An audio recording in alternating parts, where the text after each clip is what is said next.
నిజామాబాద్ లో బీజేపీ జాతీయ అధ్యక్షుడు జేపీ నడ్డా మాట్లాడుతున్నారు. లైవ్ చూద్దాం.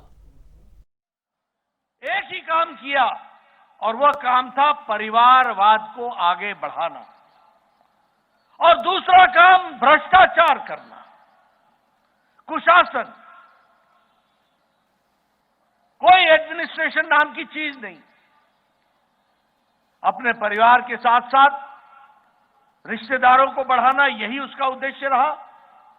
और तेलंगाना का टैलेंट पीछे रह गया, तेलंगाना का विकास पीछे रह गया। जब यह प्रदेश बना था तो this was one of the richest state. यह एक अच्छा प्रदेश था, लेकिन 10 साल के केसीआर के राज ने इस प्रदेश को जहां डेट में धकेल दिया, जहां उधार में डाल दिया, वहीं विकास के कार्यों को भी ठप कर दिया।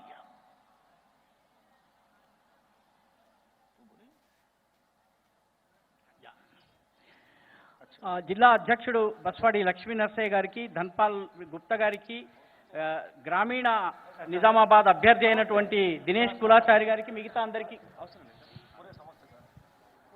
आप हिंदी समझते हैं? ठीक है, तो फिर मैं बिना ट्रांसलेशन के बोल रहा हूं।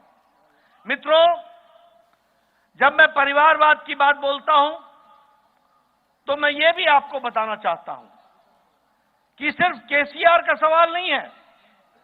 ये सारे देश में जितनी भी परिवारवाद की पार्टियां हैं, उससे लड़ने का काम और देश में राष्ट्रीय पार्टी आगे बढ़े, इसका काम किसी ने लिया है तो भारतीय जनता पार्टी ने लिया है। आपको मैं अगर भारत की तस्वीर खींच के दिखाऊं, जम्मू कश्मीर में फरूक अब्दुल्ला और उसका बेटा उमर अब्दुल्ला, जिससे हम लड़ते हैं। जम्मू कश्मीर में पहले मुफ्ती साहब, बाद में महबूबा मुफ्ती। पंजाब में प्रकाश सिंह बादल थे, अब सुखबीर सिंह बादल। हरियाणा में चौटाला भाई।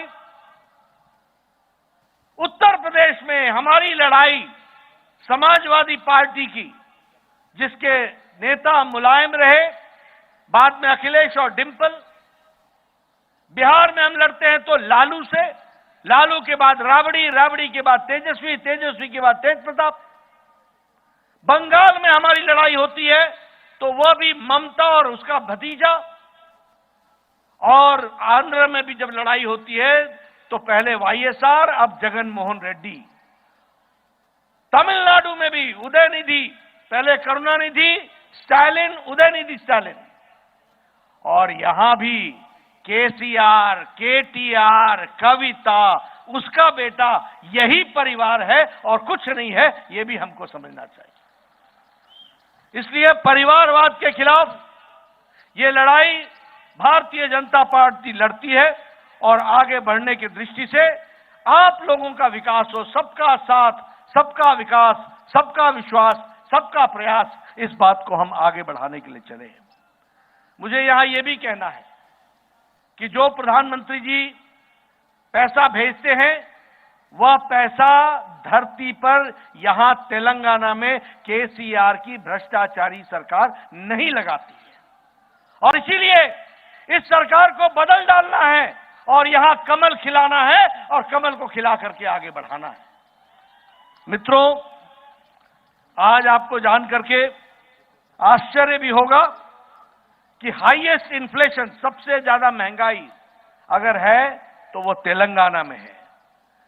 यहां केसीआर तुष्टीकरण की राजनीति कर रहे हैं और प्रधानमंत्री मोदी जी संतुष्टीकरण की राजनीति कर रहे हैं, सबको संतुष्ट करने का प्रयास कर रहे हैं।